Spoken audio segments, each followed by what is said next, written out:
ਹੁਣ ਜ਼ਿਆਦਾ ਕਰਕੇ ਜ਼ਿਆਦਾ ਲੱਗਿਆ। ਪਹਿਲਾਂ ਅਸੀਂ ਛੱਡਦੇ ਸੀਗੇ 5 ਪੈਸੇ ਜਾਂ 7 ਪੈਸੇ, ਹੁਣ ਤਾਂ ਕਾਰਨ ਕੀ ਕਰਦੇ ਸਾਨੂੰ 1.5 ਰੁਪਏ ਦਿੰਦਾ, ਆਪ ਖਾਂਦੇ 2-3 ਰੁਪਏ। ਅਸੀਂ ਸਰਕਾਰ ਦੀ ਮੰਗ ਕਰਦੇ ਵੀ ਇਹਨੂੰ ਪਰੇ ਕਰਿਆ ਜਾਵੇ ਅਤੇ ਕੁਛ ਆਉਣ ਨਾਲ ਅਸੀਂ ਰੋਟੀ ਖਾਣ ਲੱਗੇ ਪੰਜਾਬ ਦੇ ਵਿੱਚ, ਸਾਰਾ ਪੰਜਾਬ ਦੇ ਦੁਖੀ ਹੈ। ਅਗਰ ਤੁਹਾਡੇ ਹਾਈਕੋਰਟ ਵੱਲੋਂ ਤੁਹਾਡੇ ਹੱਕ 'ਚ ਫੈਸਲਾ ਨਹੀਂ ਹੁੰਦਾ ਤਾਂ ਅਗਲਾ ਸਟੈਪ ਕੀ ਹੋਵੇਗਾ? ਫਿਰ ਅਸੀਂ ਮਾਨਯੋਗ ਸੁਪਰੀਮ ਕੋਰਟ ਜਾਵਾਂਗੇ ਔਰ ਅਸੀਂ ਵੱਡੇ ਪੱਧਰ 'ਤੇ ਧਰਨਾ ਪ੍ਰਦਰਸ਼ਨ ਕਰਾਂਗੇ। ਫਿਰ ਜੋ ਸਾਡੇ ਕਾਨੂੰਨ ਮੁਤਾਬਕ ਕਾਨੂੰਨ ਦੇ ਦਾਇਰੇ 'ਚ ਰਹਿ ਕੇ ਸਾਡੇ ਹੱਥ ਕੰਡੇ ਹੋਣਗੇ ਉਹ ਹਰ ਪੱਖੋਂ ਵਰਤਾਂਗੇ। ਹੜਤਾਲ ਕਰੀਏ, ਧਰਨਾ ਪ੍ਰਦਰਸ਼ਨ ਕਰੀਏ, ਸੁਪਰੀਮ ਕੋਰਟ ਵੀ ਜਾਵਾਂਗੇ, ਠੀਕ ਹੈ ਨਾ। ਉਹ ਅਸੀਂ ਆਪਣੇ ਹਰ ਹੱਥ ਕੰਡੇ ਵਰਤਾਂਗੇ ਔਰ ਸਾਡਾ ਸੰਗਠਨ ਇਹ ਹੁਣ ਇਹਨਾਂ ਦੇ ਪੱਲੇਦਾਰਾਂ ਦੇ ਨਾਲ ਹੈ ਔਰ ਅਸੀਂ ਦਿਨ ਰਾਤ ਇਹਨਾਂ ਲਈ ਕਰਕੇ ਇਹਨਾਂ ਨਾਲ ਲੜ ਕੇ ਲੜਾਈ ਲੜਾਂਗੇ ਔਰ ਇਹ ਪੱਲੇਦਾਰੀ ਸਿਸਟਮ ਜਿਹੜਾ ਠੇਕੇ ਖਤਮ ਕਰਾਉਣ ਲਈ ਦਿਨ ਰਾਤ ਇੱਕ ਕਰਾਂਗੇ ਔਰ ਇਹ ਜੰਗ ਅਸੀਂ ਜਿੱਤਣ ਲਈ ਸੁਪਰੀਮ ਕੋਰਟ ਤੱਕ ਵੀ ਦਰਵਾਜ਼ਾ ਖੜਕਾਵਾਂਗੇ। ਜਿਹੜਾ ਸੰਗਠਨ ਇਹਨਾਂ ਦੇ ਨਾਲ ਹੈ ਉਹਨਾਂ ਦਾ ਕੀ ਨਾਮ ਹੈ ਜੀ? ਇਹ ਸਾਡਾ ਹੈਗਾ ਜੀ human rights RTI cell and anti corruption human welfare society India. ਅਸੀਂ ਇਹਨਾਂ ਦੇ ਨਾਲ ਮਿਲ ਕੇ ਮੋਢੇ ਨਾਲ ਮੋਢਾ ਲਾ ਕੇ ਖੜੇ ਹਾਂ ਔਰ ਇਹਨਾਂ ਨਾਲ ਅਸੀਂ ਇਹਨਾਂ ਦਾ ਪੂਰਾ ਸਾਥ ਦੇਵਾਂਗੇ ਵੀ ਤਾਂ ਕਿ ਜਦੋਂ ਪੱਲੇਦਾਰ ਵੀ ਇੱਕ ਵੋਟ ਪਾਉਂਦਾ ਹੈ, ਪੱਲੇਦਾਰ ਵੀ ਹਰ ਚੀਜ਼ 'ਤੇ ਟੈਕਸ ਪੇ ਕਰਦਾ ਹੈ, ਹਰ ਚੀਜ਼ ਦੇ ਉੱਤੇ ਸਰਕਾਰ ਨੂੰ ਪੇਮੈਂਟ ਦੇ ਰਿਹਾ ਹੈ, ਠੀਕ ਹੈ ਨਾ ਜੀ। ਅਸੀਂ ਨਿੱਤ ਦੀਆਂ ਚੀਜ਼ਾਂ ਰੋਜ਼ਾਨਾ ਦੀਆਂ ਵਰਤਦੇ ਹਾਂ, ਉਹਦੇ 'ਤੇ ਵੀ ਟੈਕਸ ਲੱਗਦਾ ਹੈ। ਅਸੀਂ ਕੱਪੜਾ ਲੀੜਾ ਖਰੀਦਦੇ ਉਹਦੇ ਵੀ ਟੈਕਸ ਲੱਗਦਾ ਦੇ ਰਹੇ ਹਾਂ। ਪਰ ਸਾਡੇ ਨਾਲ ਪੱਲੇਦਾਰ ਮਜ਼ਦੂਰਾਂ ਨਾਲ ਧੱਕਾ ਕਿਉਂ? ਹੋਰ ਮਜ਼ਦੂਰਾਂ ਦੀ ਦਿਹਾੜੀ 500 ਤੋਂ 700 ਰੁਪਈਆ ਹੈ, ਇੱਕ ਠੇਕੇਦਾਰ ਨੂੰ 200 ਰੁਪਏ ਦਿਹਾੜੀ ਪੈ ਰਹੀ ਹੈ, ਉਹ ਸਾਰਾ ਦਿਨ ਬੋਰੀਆਂ ਚੱਕਦਾ। ਸਭ ਤੋਂ ਹੈਵੀ ਵਰਕ ਹੈ ਪੱਲੇਦਾਰਾਂ ਦਾ। ਤਾਂ ਇਹਨਾਂ ਲਈ ਸਰਕਾਰ ਕੋਈ ਧਿਆਨ ਨਹੀਂ ਦੇ ਰਹੀ। ਸਰਕਾਰ ਨੂੰ ਖੁਦ ਚਾਹੀਦਾ ਵੀ ਇਹ ਜਿਹੜਾ ਠੇਕੇਦਾਰੀ ਸਿਸਟਮ ਹੈ ਖਤਮ ਕਰ ਦੇਣਾ ਚਾਹੀਦਾ। ਸਰ ਦੂਜੀ ਕੁਝ ਨਹੀਂ ਹੈ ਕਿ ਮਾਨ ਸਾਹਿਬ ਇੰਨੇ ਵਧੀਆ ਕੰਮ ਕੀਤੇ ਨੇ ਕੁਝ ਦਿਨਾਂ ਦੇ ਵਿੱਚ ਕਿ ਕਿਸਾਨਾਂ ਦੇ ਕਰਜ਼ੇ ਮਾਫ ਕਰ ਦਿੱਤੇ ਗਏ ਨੇ ਤੇ ਜਿਹੜੇ ਗਰੀਬ ਲੋਕ ਨੇ ਛੋਟੇ ਛੋਟੇ ਬੈਂਕਾਂ ਤੋਂ ਕਰਜ਼ੇ ਲੈਤੇ ਗਏ ਉਹਨਾਂ ਬਾਰੇ ਤੁਹਾਡਾ ਕੀ ਖਿਆਲ ਹੈ? ਮਾਨ ਸਾਹਿਬ ਨੂੰ ਮੈਂ ਇਸ ਸੰਬੰਧੀ ਵੀ ਮੰਗ ਪੱਤਰ ਸੌਂਪਾਂਗੇ ਵੀ ਜਿਹੜੇ ਛੋਟੇ ਵਰਕਰ ਨੇ ਉਹਨਾਂ ਦੇ ਵੀ 20-25 ਹਜ਼ਾਰ ਰੁਪਇਆ ਉਹਨਾਂ ਦਾ ਕਰਜ਼ਾ ਮਾਫ ਹੋਣਾ ਚਾਹੀਦਾ। ਜਦੋਂ ਵੱਡੇ ਲੈਵਲ 'ਤੇ ਕਰਤੇ ਤਾਂ ਸਭ ਨੂੰ ਇਕੁਅਲਿਟੀ ਨਾਲ ਦੇਖਿਆ ਜਾਣਾ ਚਾਹੀਦਾ। ਇਹ ਨਹੀਂ ਹੈਗਾ ਵੀ ਇੱਕ ਦਾ ਕਰਤਾ ਤੇ ਇੱਕ ਨੂੰ ਛੱਡ। ਠੀਕ ਹੈ ਦੇ ਲੋੜੇ ਮੋਬਾਈਲ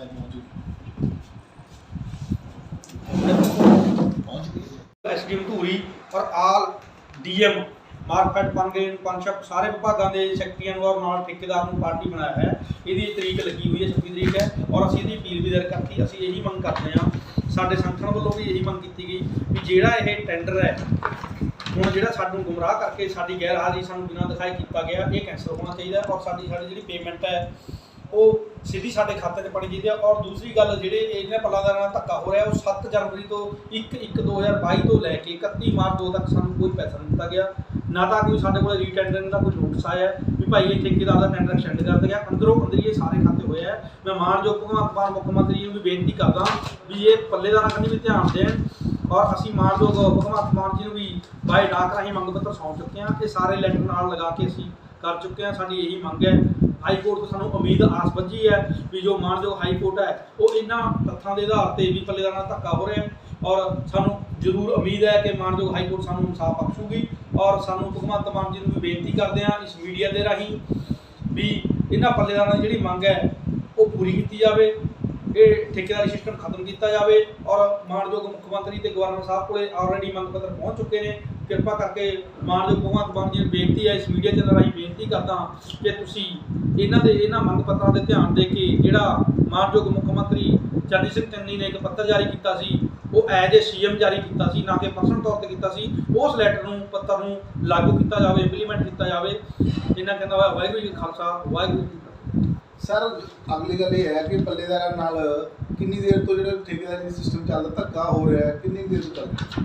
ਇਹਦਾ ਜੀ ਜਦੋਂ ਦੀ ਕਾਂਗਰਸ ਸਰਕਾਰ ਆਈ ਆ ਅਸੀਂ ਇਹਨਾਂ ਨੇ ਬਹੁਤ ਦੇਰ ਰੱਖਿਆ। ਸਾਡੇ ਜਿਹਨਾਂ ਦੇ ਪਰਚੇ ਵੀ ਦਿੱਤੇ ਨੇ ਪਹਿਲਾਂ ਵੀ ਜੋ ਕਾਂਗਰਸ ਦੀ ਸਰਕਾਰ ਦੀ ਗੋਲਡੀ MLA ਸੀਗਾ, ਸਾਡੇ ਲਾਠੀ ਚਾਰਜ ਬਹੁਤ ਕਰਿਆ ਵੀ ਜਾਣੀ ਕਿ ਜਿਹੜੇ ਠੇਕੇਦਾਰ ਆ ਇਹ ਕਿ ਸਾਨੂੰ ਐਸੀ ਜੋ ਚਿੰਬੜ ਗਈ ਸਾਰੇ ਪੰਜਾਬ 'ਚ ਕਮ ਸੇ ਕਮ ਸਾਡਾ ਹੈਗਾ 2 ਲੱਖ ਬੰਦਾ ਜਿਹੜੇ ਤੋਂ ਦੱਬਿਆ ਬੈਠਾ। ਜੇ ਠੇਕੇਦਾਰ ਸਾਈਡ ਤੋਂ ਜੀ ਸਰਕਾਰ ਨੂੰ ਕੋਈ ਫਰਕ ਨਹੀਂ ਪੈਂਦਾ। ਜੇ ਸਰਕਾਰ ਸਾਨੂੰ ਰੇਟ ਦੇਣਾ ਠੇਕੇਦਾਰ ਨੂੰ ਦੀ ਅਸੀਂ ਉਹੀ ਮੰਗਦੇ ਸਾਨੂੰ ਦਿੱਤਾ ਜਾਵੇ। ਇਹਦੇ ਖਜ਼ਾਨੇ ਦੇ ਕੋਈ ਬੋਝ ਨਹੀਂ ਸਰਕਾਰ ਦੇ। ਜੇ ਸਰਕਾਰ ਚਾਹੇ ਵੀ ਕੋਈ ਸਾਡੇ 'ਤੇ ਬੋਝ ਆ ਅਸੀਂ ਕਹਿੰਦੇ ਵੀ ਇਹੀ ਮੰਗ ਕਰਦੇ ਹਾਂ ਮਾਨ ਸਾਹਿਬ ਤੋਂ, ਪਹਿਲਾਂ ਕਾਂਗਰਸ ਤੋਂ ਕਰਦੇ ਸੀ ਵੀ ਜਿਹੜੀ ਪੇਮੈਂਟ ਸਾਨੂੰ ਸਿੱਧੀ ਦਿੱਤੀ ਜਾਵੇ ਅਤੇ ਠੇਕੇ ਦਿੱਤੀ ਜਾਵੇ। ਤੁਸੀਂ ਗੱਲ ਕੀਤੀ ਹੈ ਕਾਂਗਰਸ ਦੀ ਵੀ ਕਾਂਗਰਸ ਸਰਕਾਰ ਦੀ ਧੱਕਾ ਹੋਇਆ ਬਹੁਤ ਧੱਕਾ। ਕੀ ਇਹ ਪਿਛਲੇ 5 ਸਾਲਾਂ ਦੀ ਗੱਲ ਕਰਦੇ ਹਾਂ ਕਿ 50 ਸਾਲਾਂ ਦੀ? ਨਹੀਂ ਇਹ ਤਾਂ ਦੇਖੋ ਅੱਜ ਤੱਕ ਕੀ ਪ੍ਰੋਗਰਾਮ ਹੈ ਜੀ? ਪ੍ਰੋਗਰਾਮ ਤੇ ਸਾਡੀ ਜੋ ਮੰਗ ਸੀ ਕਰਦਾ ਬਹੁਤ ਜ਼ੋਰ ਤੋਂ ਜਿਹੜੀ ਪੇਮੈਂਟ ਸਾਨੂੰ ਸਿੱਧੀ ਦਿੱਤੀ ਜਾਵੇ। ਹਾਈ ਕੋਰਟ ਦੇ ਵਿੱਚ ਸਾਡੀ ਰਿਟ ਪਈ ਹੋਈ ਆ ਅਤੇ ਇਹਦੀ ਗੱਲ ਕਰਨਗੇ ਸਾਡੇ ਵੀਰ ਜੀ ਸੌਤਾ ਜੀ ਇਹ ਸੀ।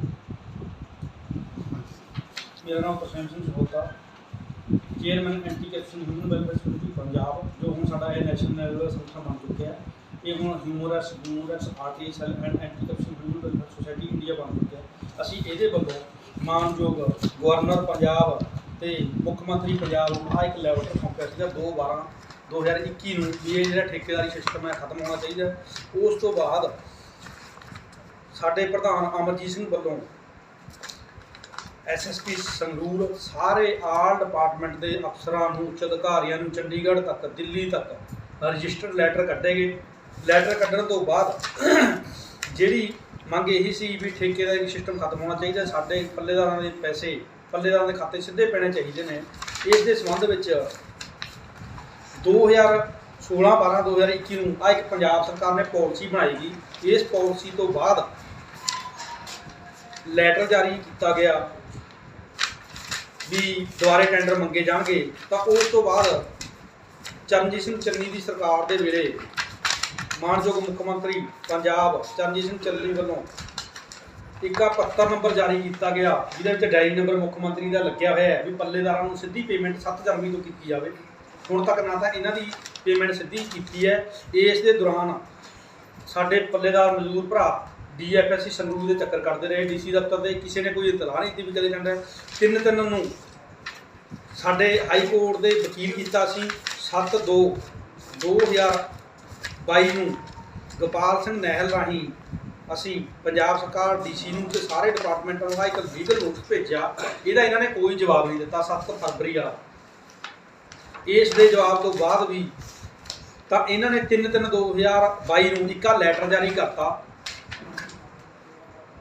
ਵੀ 2022-23 ਦਾ ਜਿਹੜਾ ਰੀਟੈਂਡਰਿੰਗ ਟੈਂਡਰ ਦੁਬਾਰੇ ਕੀਤਾ ਜਾਵੇ। ਜਦੋਂ ਕਿ ਇੱਕ ਮੁੱਖ ਮੰਤਰੀ ਨੇ ਲੈਟਰ ਜਾਰੀ ਕੀਤਾ ਸੀ, ਉਹ ਸਰਕਾਰ ਜਿਹਦੀ ਵੀ ਮਰਜ਼ੀ ਹੋਵੇ ਤਾਂ ਇੱਕ CM ਨੇ ਇੱਕ ਆਰਡਰ ਕੀਤਾ ਤਾਂ ਉਹ ਇੰਪਲੀਮੈਂਟ ਹੋਣਾ ਚਾਹੀਦਾ ਸੀ, ਉਹ ਕੀਤਾ ਨਹੀਂ ਔਰ ਸਾਨੂੰ ਗੁੰਮਰਾਹ ਕਰਕੇ ਪੱਲੇਦਾਰਾਂ ਨੂੰ ਕਰਕੇ 10 ਤਰੀਕ ਨੂੰ ਟੈਂਡਰ ਜਾਰੀ ਕੀਤਾ ਗਿਆ। ਇਹਦੀ ਜਿਹੜੀ ਪਾਲਿਸੀ ਆ ਉਹ ਵੀ 16/12 ਦੀ ਸੀਗੀ, ਉਹ ਨਵੀਂ ਪਾਲਿਸੀ ਬਣਾਉਣ ਦੀ ਬਜਾਏ ਪੁਰਾਣੀ ਪਾਲਿਸੀ ਹੀ ਲਾਗੂ ਕੀਤੀ ਗਈ। ਇਸ ਦੇ ਸੰਬੰਧ ਵਿੱਚ ਪਾਲਿਸੀ ਦੇ ਪੈਰਾ ਨੰਬਰ 6 ਵਿੱਚ ਲਿਖਿਆ ਹੋਇਆ ਹੈ, 16 ਵਿੱਚ ਲਿਖਿਆ ਸੌਰੀ ਵੀ ਅਪੀਲ ਕਰ ਸਕਦੇ ਹੋ। ਅਸੀਂ ਅੱਜ ਮਾਨਯੋਗ DC ਸਾਹਿਬ ਸੰਗਰੂਰ ਦੇ ਅਪੀਲ ਦਾਇਰ ਕੀਤੀ ਹੈ ਵੀ ਜਿਹੜਾ ਇੱਕ ਟੈਂਡਰ ਹੈ ਗਲਤ ਦਿੱਤਾ ਗਿਆ ਹੈ ਔਰ ਇਹਨੂੰ ਕੈਂਸਲ ਕੀਤਾ ਜਾਵੇ। ਦੂਸਰਾ ਕੀ ਅਸੀਂ ਮਾਨਯੋਗ Punjab and Haryana high court Chandigarh ਵਿਖੇ ਸਿਵਲ ਰਿਟ ਪਟੀਸ਼ਨ ਨੰਬਰ 6349/2022 ਦਾਇਰ ਕੀਤੀ ਸੀ, ਜਿਹਦੇ ਵਿੱਚ ਮਾਨਯੋਗ ਪੰਜਾਬ ਐਂਡ ਹਰਿਆਣਾ ਕੋਰਟ ਚੰਡੀਗੜ੍ਹ ਨੇ 26/4/2022 ਨੂੰ ਇਹਨਾਂ ਨੂੰ ਸ਼ੂ ਮੋਟੋ ਨੋਟਿਸ ਜਾਰੀ ਕਰ ਦਿੱਤਾ। ਸਾਰੇ ਮਹਿਕਮਿਆਂ ਨੂੰ ਬੁਲਾਇਆ ਗਿਆ, ਜਿਹਦੇ ਵਿੱਚ